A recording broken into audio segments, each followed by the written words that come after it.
Africa Airports Company South Africa says the supply of jet fuel is under severe strain.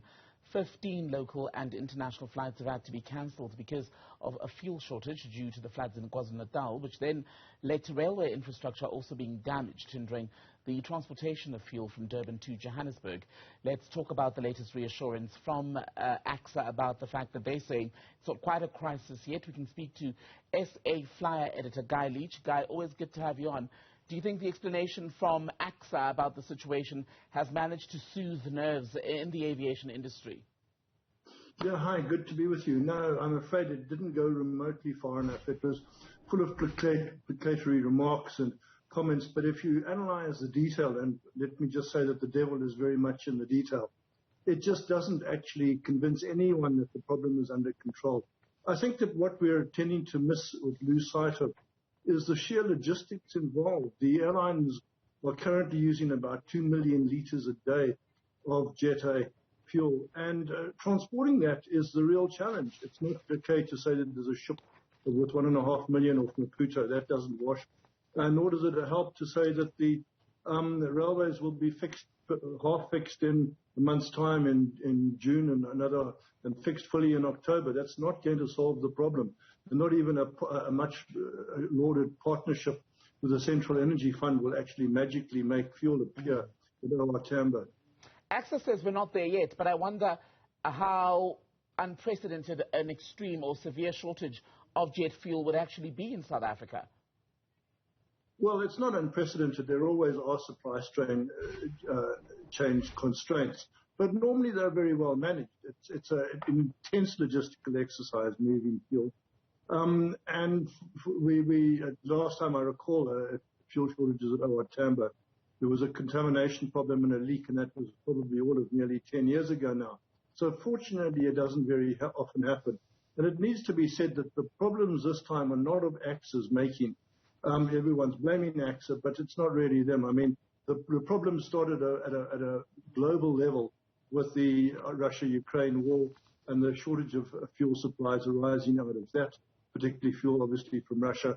And thereafter, the Durban floods have got shoulder the bulk of the blame for the problem, because almost all South Africa's aviation fuel, imported aviation fuel, came through Durban.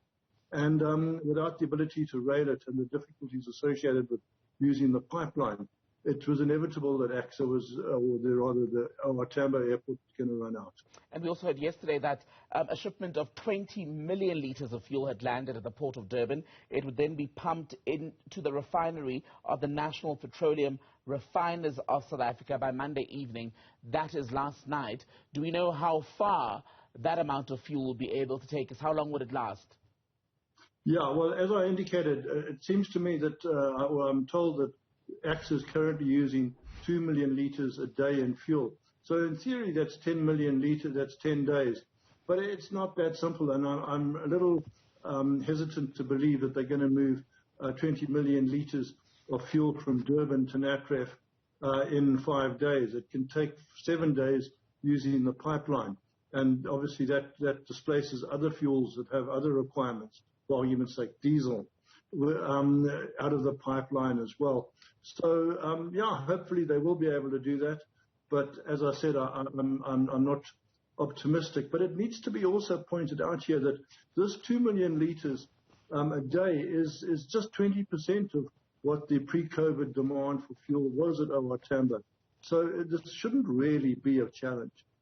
It also suggests, doesn't it, Guy, that there may need to be a longer-term relook at how we do store fuel, so that should there be a repeat of what happened in KZN, which some experts say appears to be a recurring pattern, there isn't as severe an impact?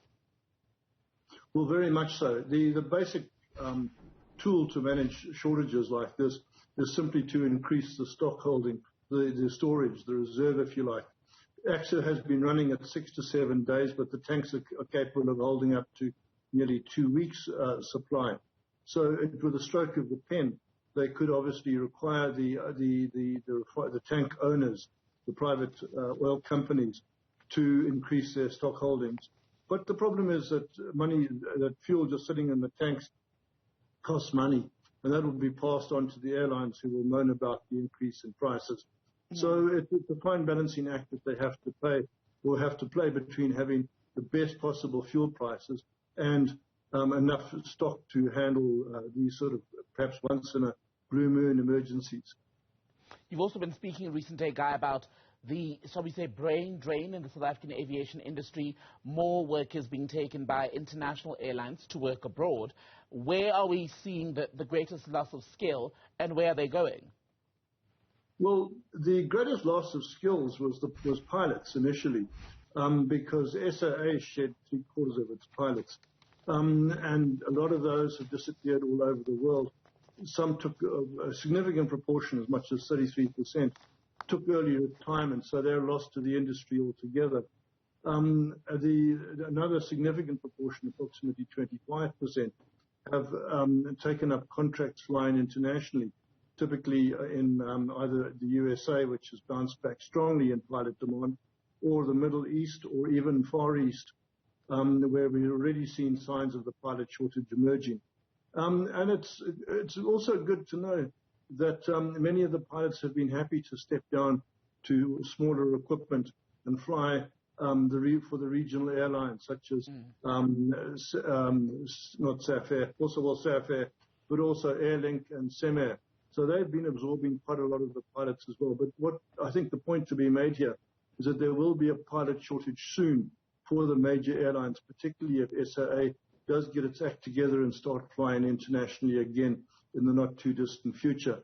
At the same time, we've seen shortages of qualified aircraft engineers, and perhaps most importantly, the compliance officers needed to make sure that every I is dotted and T is crossed. And the failure or the lack of compliance officers has come through in the CAA's findings against organizations like SAA Technical and Lufthansa Technik, which has done further harm to the industry by grounding entire airlines, in this case recently. Is the solution, Guy, is the solution to simply pay them more?